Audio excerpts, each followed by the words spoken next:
So Judas Iscariot, in this story, he's a scribe of the court. For this role, I did try and keep as clean a slate as possible, so I didn't watch anything previously filmed about it, because each take on it is very different. I share your anger, Rabbi.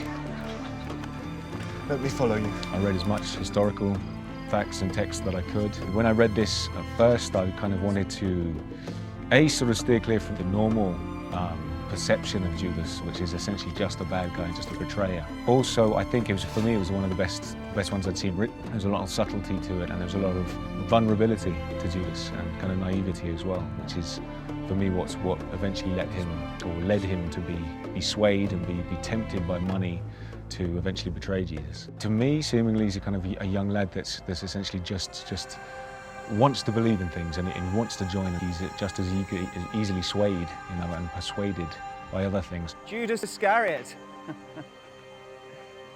The tax collector. Asher, who works for the Tetrarch, lures him into the promise of a horse and a fine beast, and money to buy that horse with, and that's it's a kind of an alternative to basically dying with the rest of the disciples.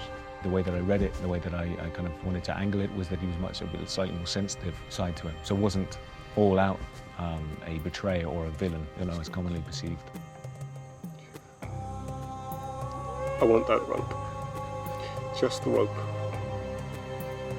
Okay. We wanted to get a kind of very raw take on things, and for it to be real, because it was, even as far back as 100 years ago, times were much more brutal. So this is, this kind of deals with everything. This has got a bit of everything for everybody in it.